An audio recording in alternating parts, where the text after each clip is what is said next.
Hello, welcome to the Raw podcast brought to you by the Sunderland Echo. My name is Jason Jones, joined by James Copley and Phil Smith. As always, we've got plenty to be discussing today, not least because it's a quick turnaround for Sunderland this week. They had obviously a game against West Brom on Saturday afternoon, a game that they won 1-0. They're back in action on Tuesday night and away trip to Norwich City, which I'm sure both you boys are looking forward to doing on a Tuesday night. Nice long one for you there. But before we get into that, obviously, we do need to talk about the West Brom game. Another 1-0 win for Sunderland. Another winning goal for Trey Hume as well. Might be making a late push towards that Championship Golden Boot at this rate. He's certainly enjoying an auspicious couple of weeks. But all in all, Phil, I mean, what did you make of Sunderland's performance at the Hawthorns this weekend? Yeah, it was quite a difficult one to assess, really, because I think when you look at the stats of the game, like obviously, West Brom can come away feeling like they should have taken something from it, and I think even speaking to the Breeze afterwards, like Sunderland were a long way from their best in possession. They didn't create a great deal. It is a goalkeeping error for the goal. On the ball, I didn't think Sunderland were particularly impressive, but I think it was a game that gave you a lot of kind of confidence, I guess, coming away from it in another sense, because Sunderland's sort of resilience defensively and the fact that for all West Brom's possession and their shots, the fact that Anthony Patterson didn't have a great deal to do over the course of the game was really encouraging, because we obviously know we're in a position now where it's all about this playoff campaign that is almost certainly going to happen. And if you're looking for sort of positives to take into that, the fact that someone who were able to go away from home, absorb pressure, defend their box really well. Trey Hume obviously was excellent, but Mepamo and I thought were outstanding in the game. There were loads and loads of positives to take away from it. And I think, James and I were talking after the game that it was reassuring after what happened to Coventry to see someone perform like that, defend like that, a lot of spirit, a lot of togetherness. So I couldn't enthuse too much about the overall performance, but I think in terms of the mentality and the spirit, there was a lot there that makes me feel more confident than I did about a possible playoff campaign than I did after the Coventry game, for sure. I mean, would you echo that, James? It didn't feel as if Sunderland created a great deal themselves, but like Phil sort of said, it also felt as if West Brom really struggled to lay a glove on them for the most part. Yeah, I think there was lots of elements of the performance to be happy about. Obviously, grinding it out with a superb defensive performance really is quite impressive. West Brom have a lot to play for this season. They're really pushing towards the playoffs themselves. They could have really done with the win to sort of keep them in the hunt. It's not over for them yet, but I thought they really put it on Sunderland at times, and it was really heartening to see that spirit that Phil mentions. I thought the back line, by and large, were great. I thought Alan Brown was maybe a little bit exposed, but he got to grips with the game, and that back defensive unit, I think, is quite interesting going forward. I think it's difficult, isn't it? Because Sunderland did so well defensively. They got the goal from a set piece, but in an attacking sense, there wasn't a great deal there.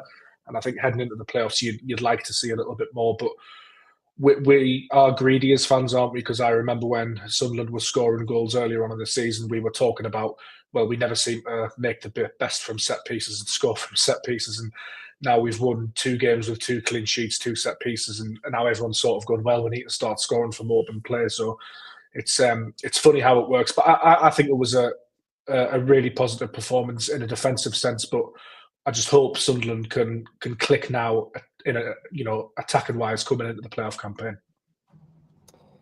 James just mentioned him there, Phil. Obviously, we spoke a lot about Alan Brown last time we did the podcast. He was really impressive in that first game at right back against Millwall, and you sort of said that you'd quite like to see him given another run out there, just so we can get a better handle on how suitable he might be and how much of a viable option rather he would be for Oliver's heading into a potential playoff campaign. I mean, from what you saw in the Midlands, I mean, do you still think that he is an option there? Did you see enough from him to suggest that he can actually play in this position? Definitely, I think so. I would have no concerns really about Brown playing there. Obviously, you want 2 natural fullbacks there if you can. If Dennis Serkin can get fit for the playoffs, then obviously I think you would go with him and Hume. But I wouldn't personally have too many concerns about Brown playing there. I think James is right in that at the start of the game, I thought Mikey Johnson started really, really brightly, caused him a lot of problems. Maybe the sort of, not just Brown in terms of the connection with Roberts in front of him, the position, and maybe there seemed to be a lot of space for Styles and Johnston. But I thought Brown got better and better, and certainly the I don't know how long it would have been off the top of my head, 25 minutes, half an hour that he was on the pitch in the second half. I thought he was really, really good. I thought he used all his experience. He was sort of slowing the game down when he needed to. He was making good decisions on the ball to sort of get someone out of trouble, and defended really strongly. There was one where I can't remember exactly. I think it might have been Alex Mowat who sort of burst into the box, and Brown was just there and just stepped across him and just lent in and sort of shut the attack down. I think what I really like about Brown is he just gets more experience on the pitch. I think that's something that, we've talked about someone's game management and their experience at times this season not being there, especially away from home. And I just think Brown's been there and done it. And I think you can see that. You can see that he doesn't get flustered by the game situation, by the atmosphere. So I don't think it's like plan A by any stretch of the imagination, but it's not something I would have a huge amount of concern over. And as I say, I really like being able to just get that bit of added experience on the pitch. I don't know what James thinks, but I thought in the second half you could really feel his experience. And I think it really benefited Sunderland as they were kind of slowing West Brom down and preventing them from really creating too much. Yeah, he's smart and he's clever, isn't he? I think you can definitely see that. I mentioned on the podcast last week, but he's played in the Championship with Preston for I think it's 11 or 12 years. So he knows how to do a bit, and I think he did grow into the game. Mikey Johnston, by the way, what a typical Tony Mowbray player he is, by the way. Flashes of just absolute brilliance, but end product not there. Maybe needs an arm around the shoulder, but could just be absolutely fantastic if it all clicks for him one day. And I thought, although he did struggle in the first, I would say 20, 30 minutes, Brown, he did get the grips of them eventually. And I think that was signified by him having to go off in the second half and Mowbray trying to switch things up. Obviously, there's lots and lots of stuff we can discuss with regards to Sunderland's own winger situation. It's probably best to sort of unpack it piece by piece. Since we last did a podcast, Phil, it's been confirmed that Tommy Watson will be leaving Sunderland. He will be joining Brighton and Hove Albion, deal worth around £10 million at the end of the season. I mean, before we get into the fact that he didn't get onto the pitch on Saturday and Eliza Mendo was preferred and all of that sort of stuff, I mean, what is there to say about that deal? Because the timing of it felt almost a little bit weird, but at the same time, is there a certain amount of it, it's quite an understandable deal for Sunderland to strike? Yeah, I think it's it was one of those weird ones where the timing was weird, but I don't think anyone was surprised by the actual news itself, because obviously Brighton have come in from in the last two transfer windows. It was pretty obvious in January that although a final agreement was never reached, that Brighton were pretty close to getting to the point where Sunderland were happy to do the deal. And obviously, I think it's fairly clear now that if Sunderland had been able to get a replacement, they would have let Watson go. All the while, Watson just ticks closer and closer at the end of his contract without any sign of an extension being agreed. So I don't think the news itself was surprising. It was interesting in terms of I think the press conference before the West Brom game, which will have been last Thursday, I was a little bit surprised by how kind of blunt Lebris was with it, in terms of he didn't seem particularly impressed with how it had all kind of shaken out, and his comments were quite direct, I would suggest, and it felt like, Mendel and then Alexic coming on Saturday, felt like a bit of a continuation of that. But after the game at the Hawthorns, and certainly speaking to Lebris this afternoon, he was absolutely clear that Watson would play between now and the end of the season. Obviously, the Mundle injury has kind of accelerated that, but I honestly wouldn't be surprised if he started tomorrow or Saturday. I think that was a pretty clear inference from Lebris that he would use him. He had no concerns about him, and he would put him in the team. So it's a really strange situation. I think the not ideal side of it is it puts a lot more scrutiny on Watson's performance. A poor performance won't just be a poor performance anymore. It'll be a poor performance with question marks on commitment and all that stuff. I think Sunderland's hope is that by the time we get the playoffs, announcing it now means that it'll be sort of yesterday's news and that the dust will have settled on it when it really matters. So, I mean, only time will tell on that front. But having initially thought, last week that maybe Watson's game time was going to be reduced, it seems fairly clear to me that we're going to see him start at some point over the next week. And then listen, it's up to him. And if he plays really well and he's at it, then he'll answer that question and he'll sort of force his way into the team. So, yeah, it's going to be really interesting to watch that one develop over the next few weeks, because it is an odd situation. I don't think there's any two ways about that. I mean, from a Sunderland perspective, James, Christian Speakman came out and spoke and said that there were no real reservations from their point of view about Watson's committedness to this promotion push, that his head is still very much with it, despite the fact that he struck this deal with Brighton. I mean, something that Phil's alluded to, there's the fact there is going to be this heightened scrutiny on him. And a player who is still yet to reach 20 senior appearances for Sunderland as well. I mean, he's a player who is obviously inexperienced. He's going to fluctuate in and out of form. And now to have this extra, I mean, I don't know if burden's the right word, but a certain amount of expectation on his shoulders. I mean, that can't be easy for him, can it? No, it can't. And it's a very interesting situation. And I think you mentioned there about Tommy Watson not yet having 20 senior appearances. I think that's probably part of the reason why he's decided to leave as well. And I'll explain my reasoning behind this. And this is not a dig at Sunderland, because I actually think Sunderland have handled this pretty well in terms of they tried to convince Tommy Watson to stay. They wanted to open contract negotiations. They've given him a pathway through to the first team. They've played him. I think they've handled it pretty well. They've had to take the money now. I think it gets forgotten as well that Tommy Watson almost didn't sign his first professional deal at Sunderland. There was a little bit of a question mark about whether he was going to go then, and he didn't. He ended up staying. I do think this comes down to it being the flip side to promoting a Chris Rigg to the first team at the age of 15, 16, 17. And Sunderland's decision to do that has been absolutely justified completely, because he's a fantastic player. But it does sort of provide other players with the notion that maybe they should be getting that push too, and quickly. Now, it's very hard to have 3 or 4 or 5, 16, 17-year-olds in your team at once. So Sunderland decided to go with Rigg, probably justified, because he's likely the best player. I'm thinking of as well of, Mason Kocher, Josh Robertson as well went to Brighton. So when you do push somebody like Chris Rigg, I do think you do get a slight unseen flip side of it, and that's probably part of the reason why Tommy Watson has decided to leave Sunderland. I look towards the back end of last season. Should he have played more under Mike Dodds? Very difficult situation that Sunderland found themselves in. They were in a really, really bad run of form. Was it the right time to bring Watson in? They had Jack Clarke on the left. Mike Dodds felt a responsibility to win games for Sunderland, fair enough. But could they have done more there? I don't know. Not my job really to sort of pass judgment on that. But I think it's a very interesting situation. It's clearly been simmering under the surface for a little while. In terms of the rest of the season, I have really mixed feelings, because part of me wants to believe that Tommy Watson's a really good professional, and I'm sure he is. But the other half of me is like, isn't it human nature that you might drop off when you know your future's sort of secure elsewhere?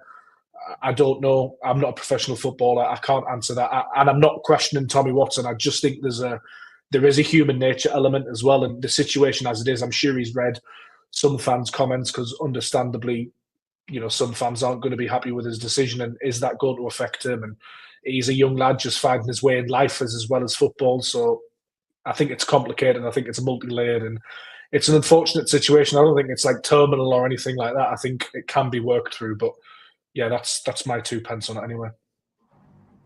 I mean, is there almost an element of misfortune here as well, Phil? When you think about the fact that the reason that Watson wasn't getting minutes earlier in the season was because, aside from the fact he was emerging himself, was that Romaine Mundle was in such fantastic form. Obviously, Mundle picks up that injury that rules him out for such a long time, and it looks as if Watson's time is come. He scores that brace, and then he goes and gets injured in the next game, and he is also sidelined. And so suddenly you're in a position where, you would imagine that if Mundle had been out for that length of time and Watson was fit and ready to go, he would have had a good 2-3 months run at really establishing himself as that first choice option. That's been taken away from him. I mean, is some of this just circumstance conspiring against him and Sunderland? Yeah, I don't think there have been too many opportunities really where Watson has been available and he's sort of been not picked, if you like, in terms of, James mentioned that period towards the end of last season, when Watson was doing really well for the under-21s, wasn't he, in that sort of run to the playoff final. Other than that, there haven't been too many times where Watson's been available and he's not been in and around the squad. I think that it's a really interesting question in terms of, would Watson have signed a new deal had he been playing week in, week out over the last 18 months? I'm not sure that the evidence is there suggests he necessarily would have. As James mentioned, there was a massive question mark over him staying when it came to agreeing his first professional contract. If I remember rightly, he had a fairly significant back injury, which sort of impacted his pre-season, and then he did sign the deal. And that was kind of a bit of a slow burn in terms of him getting back to full fitness. So, listen, we'll never know the answer to it. And I think James does make an interesting point in terms of that phase towards the end of last season. Might things have changed if he'd sort of played regularly then? But it does feel like this has been inevitable for a while. It does feel like that the interest from the top tier is something that Watson's been really interested in for a period of time. And it is a little bit different with Brighton because, like, with Brighton, you do see that they do give young players opportunities. Like, sometimes you see a young player move to a Premier League club and you really just can't get your head around it because you think, well, where are the minutes going to be, you know? And it's not necessarily the case with Brighton. So it's going to be, you know, we'll only know in 2-3 years' time, really, whether he's made the right decision. But I have to say that I'm probably, my personal opinion is I'm sceptical as to how much Sunderland could have done differently, because I think one of the main reasons he hasn't featured much is injury. And I think certainly the direction over a long period of time is that he's been not sort of pushing to leave, but certainly very, very interested in the offers that are on the table. So I think it's just one of those things. And I think James is absolutely right to raise that point about his first professional contract, because in the circumstances where he very, very nearly left for what would have been compensation fee, to be looking at a potential £11 million deal, however, 18 months down the line, is pretty good business. So I think it's disappointing in a lot of ways, but I think financially, I don't think you can quibble too much with how Sunderland have, you know, where Sunderland have ended up with this. And from Watson's perspective, it's a little bit of a contradiction in terms, isn't it? Because Brighton, as Phil mentions, is an absolutely fantastic club. They handle young players really well. But he's perhaps a little bit miffed he hasn't played more for Sunderland, but he's going to go to Brighton. And I would imagine it's going to take him a little chunk of time to play for them in the Premier League. He might even go out on loan again. So I do find that aspect interesting. But listen, it is a very, very short career. As we know, these players have to make decisions. I'm sure there's finances involved as well. But it's disappointing, actually, isn't it, Jace? Because, like, we've both, well, and Phil, we've both really enjoyed Tommy Watson's rise to prominence, haven't we? I've covered pretty much the whole thing. I think he's a marvellous player, fantastic player. And I do wish him well, but I just think, and this is easy for me to say, sat at home in Grangetown, Sunderland, but on me, you know, me salaried job. But if it was me playing for Sunderland and I was 18 years old, I'd be sticking around a little longer. But I fully accept that I'm not a professional footballer with the talent and drive and determination like Tommy Watson. So, yeah, the fan in me can't help but be disappointed. I think that's something that I've seen a couple of people sort of mention, sort of sticking in the craw a little bit, is the fact that he is obviously, you know, a product of the club's youth academy.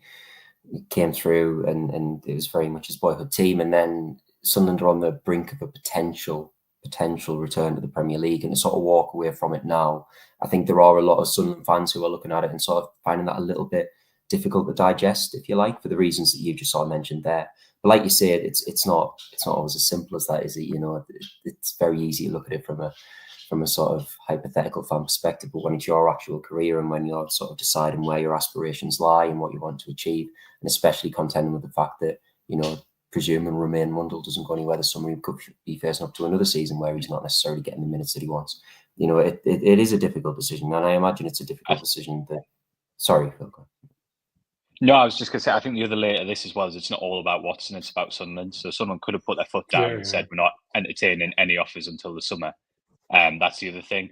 They've decided that they are happy to do business now, primarily, I think, because they're looking at it from a business perspective and saying, well, if Watson gets a bad injury between now and the end of the season, we're potentially missing out on a £10, £11 deal. So yes, Sunderland's first choice was to give Watson a new contract. But, you know, let's keep in mind as well that they weren't forced into doing this deal now. They felt it was the right time because of his contract situation. But, you know, they also ultimately made the decision to do this now. They could have said, look, we're not discussing this till the end of the season. So we also have to have that balance as well. We have the discussion. This is not purely driven by Watson. Ultimately, Sunderland have made a decision to do the deal now, you know, and they'll be held to account, you know, based on what happens between now and the end of the season, just as much as, you know, as whatever we think of Watson's decision as well. I think a lot of people haven't asked the question, like, why now? Why sell him now? And I think, correct me if I'm wrong, Phil, but I get the impression that Sunderland have probably managed to squeeze a little bit more money out of Brighton now, because Brighton want to get the deal done. They want to secure the player. They've had designs on him for a long time, haven't they? Whereas if they would have waited, Brighton might not have necessarily had the opportunity to sign him straight away. There might have been other offers. Sunderland probably wouldn't have got as much money. So I think that answers that question, doesn't it, really? A lot of people have said, you know, why now? And I really think now is the best time to do it financially for Sunderland, if they're going to sell him. Yeah, I think that it's probably a very similar deal to the one that was on the table on deadline day. Maybe it isn't quite as big as the eventual offer that was on the table on deadline day. But I think you're right, and that Sunderland ultimately have to make a pragmatic business decision in terms of, will this deal be on the table in the summer? Maybe. It won't be if Watson gets an injury. It won't be if Brighton look down into the road and go for another option. So yeah, I think ultimately it's that decision is based on the fact that they can't guarantee that this offer will be there in the summer for form, for injury, for the fact that it'll be even close at the end of his contract. So I think that's why they've made the decision now. And listen, there are pros and cons to it, aren't there? And I think Sunderland's view is that rather than letting the speculation sort of gather pace over the next few weeks, they'd much rather get it done now, so that it kind of becomes yesterday's news, if you like, by the time we really hit the point where they might need Watson in a playoff campaign. I mean, we've obviously mentioned the transfer fee a few times as well. Come to you on this, James. I mean, it's £10 million for a player who's played 17 times for Sunderland in the first team. Obviously, injuries, circumstances sort of limited that number. You presume he would have played a lot more this season, but he's still only made those 17 appearances. Is there an element of this almost being Sunderland laying down a marker and saying, we are going to demand top money for these players, because there is going to be interest in Chris Rigg, there is going to be interest in Joe Bellingham.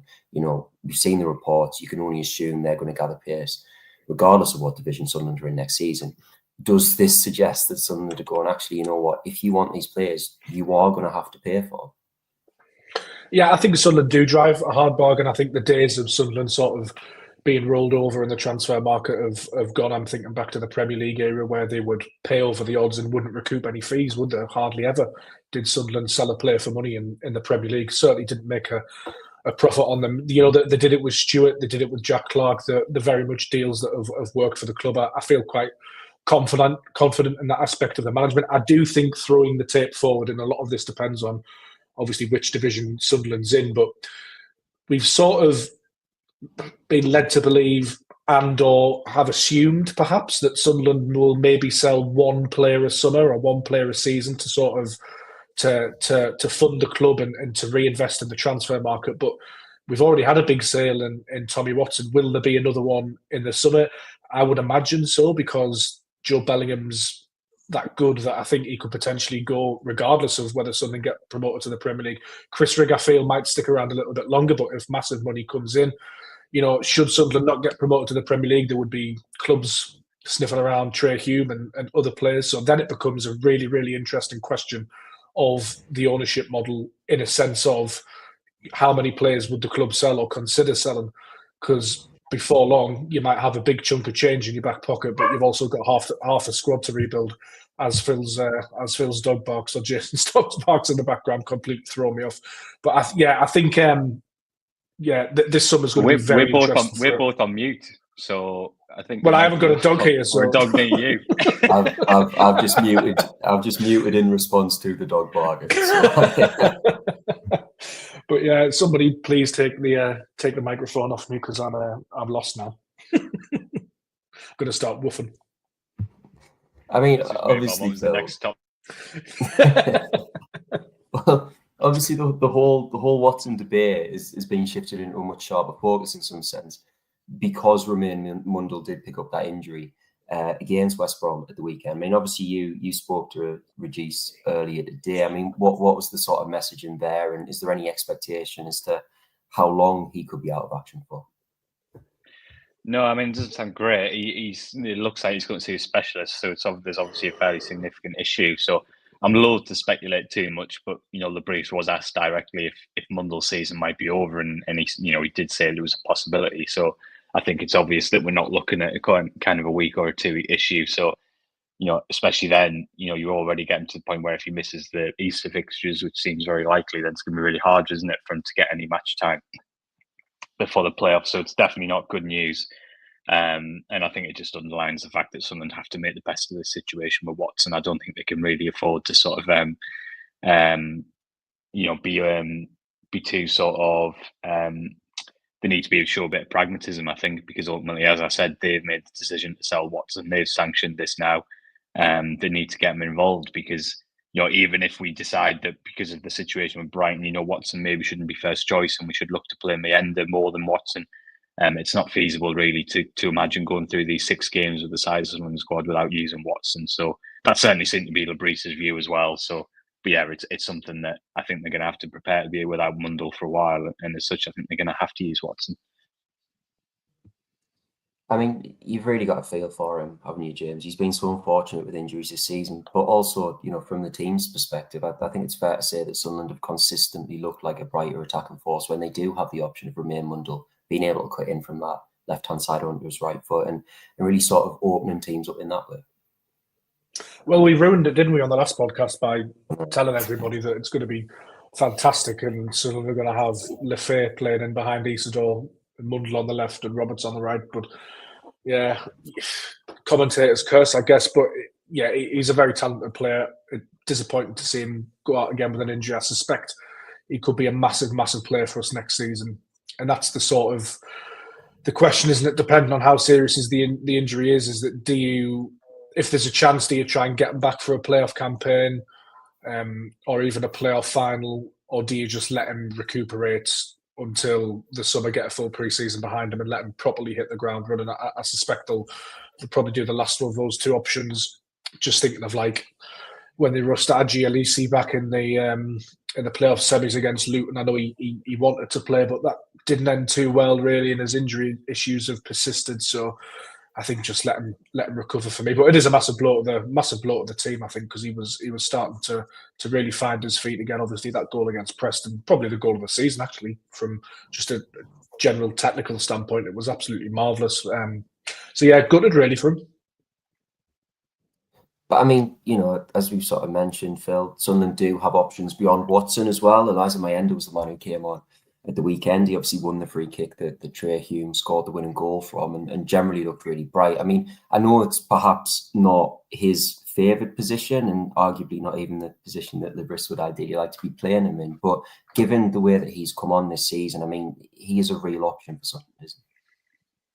Well, he looked an awful lot better there on Saturday than he did when he played in that position earlier in the season. And because of the kind of, we talked about the situation of the game and the fact that Sunderland probably were quite a way short of their best in the ball, he didn't see a lot of it. But I'm struggling to remember a time really where he didn't make something happen or make a positive contribution on the ball. In terms of getting past his marker, creating some space, whether it was winning the free kick. It was obviously his sort of he was fouled for Hume's free kick. Really, really good, sort of mature, impactful performance. I can't really praise Mendo enough, to be honest. Pretty much every time he's been on the pitch, the last sort of 4 or 5 months, he's made something happen. I have no issues with him being. So I think he will, all things being equal, I think he deserves to get a chance to play in that position if it means getting him in the team. I just think the flip side of it is obviously there's 6 games, isn't there, until the playoffs. And at some point, you're going to need Mendo to play up front to ease the load on Isidore, because obviously you don't want to sort of Isidore burn out for the playoffs. So I think Mendo sort of should have the opportunity to make that position his own, but you definitely need to have a bit of pragmatism as well and make sure you don't overplay him or Isidore. So I think that while Mendo proved that he's very, very capable of being successful in that position, I think there is going to have to be plenty of rotation as well in the next few games, whether that's Watson or Alexic or even Lefay potentially off the bench. It's so interesting, isn't it? Because when Wilson Isidore came to the club, there was this whole, is he a left winger or is he a striker? What have we really got here? Now, common consensus is that he's a striker now, and he's not really discussed as somebody that can play off the left anymore. And I sort of agree, to be honest, because I think he definitely is best going through the middle. But I agree with Phil. I thought Mendo was really, really promising on the left. I was surprised to see him come on ahead of Watson, and a little bit worried, actually, because I know it's not his best position, and he has looked, to be brutally honest, fairly poor when he's played off the left before, but I thought he showed some really good touches. Obviously won the free kick for the goal. He's got such good skill, and he loves G in the crowd up at the end, which is I'd never get bored of watching. I think it's fantastic. It's one of my favourite things about following Sunderland away at the moment is Eliza Mendo going nuts with the crowd after. It's absolutely fantastic. And actually, it was nice to hear Tony Mowbray talk about him, Phil, after the game. I thought what Mowbray said about Mendo was really, really nice. Yeah, it was. I mean, I don't think there's any sort of surprise in that. I think it was something that we've talked about on this podcast. I think from day one when we ended, although he needed some time to adjust, and he didn't quite click for him on the pitch last season. Obviously, he had some injury issues as well, which is a big part of that. Like, the vibe sort of behind the scenes was always that he was someone who'd made a really positive impression in terms of his attitude, the way he trained, the work he put in improving his language skills and picked up the language pretty quickly. He made a big impression on people behind the scenes just in terms of his application. And I think, that was very much what Mowbray said to us, wasn't it? That although maybe he didn't have the best of seasons last year, he was someone who he had a lot of time for it and really felt he had a big future because of how attentive he was and how willing he was to learn. And, he's getting the rewards from that now. Obviously, a huge amount of credit has to go to Lebris because Lebris has backed him, and even at times when, it seems obvious now because he's quick and he gets past players, he's got an eye for goal, and why wouldn't you pick him? But it's not always been that way this season, has it? There've been plenty of times when, especially at the start of the year, when the Brees went with him and there were eyebrows raised. So, yeah, I think he's a real credit to himself, really, and it's incredibly exciting when you think how young he is, how fast he's developed this year. To think about where he could get to, and in the next year, it looks like an unbelievable bit of business, really, doesn't it? At the moment, when we talk about how hard it is to sign strikers and some of the overinflated fees, when you look at Meander's progress, it's really exciting. Yeah, it really is, isn't it? It really is. Just one last quick one, Phil, before we wrap it up. Obviously, Joe Bellingham playing a slightly different role the weekend. I know there's been a few people asking. I mean, what was the thinking behind that from Lebris? He just fancied a change by the sounds of it, to be honest. He didn't offer a particularly deep tactical insight. No, listen, I think Lebris is now that the playoffs is pretty much secured, I think while he wants to keep the momentum going, I think we're starting to see him shift and approach a little bit. And I think he wants to try some new things. I think he wants to look at some different combinations, put players in different situations. And I think if you remember Dan Neil, I think it was Portsmouth away, Dan Neil was suspended. And Joe played in that deeper role and he played really, really well. Lebris said afterwards, after this game, that he just thought it would be good to freshen things up a little bit for both of them because they've had such a big workload this season. And B, it's just a good time to look at a few different bits and bobs. And, what happens if Joe got suspended and he needs to push Dan Neil forward? What happens if Dan Neil gets suspended for a playoff game? There's all these different things that could happen. And I think he just wanted to try something new. And actually, I think Joe, I don't think it's his best position because I think it takes away from his ability to get into the box and potentially score a goal. But I think we've seen from the couple of times he's played there now that he's absolutely no issues in playing that role. And I think it's just a bit of reassurance for Lebris, really, that if for whatever reason he needs to do it in the playoffs, that there's nothing to fear doing that. Can I just add to that by saying I absolutely love Dan Neil. I think his performances are really, really good at the moment. He's just a solid 7 out of 10 every week, approaching an 8 and a 9 in some games. And I just think what he does for the team and the way he's grown into his role this season has been really, really impressive. And I really, really hope that Sunderland can get his contract situation sorted in the summer because I think he's fantastic. I really, really, really do. Yeah, he's another one, isn't he? He's come on leaps and bounds in recent seasons. It's so good to see. That's all we've got time for in this week's show. Join us again next week when we'll be discussing all the latest Sunderland news and developments. In the meantime, follow all the latest Black Cats news on the Sunderland Echo, and give us a follow on social media as well. Thanks to James, thanks to Phil, thanks to you for listening. We'll see you next week.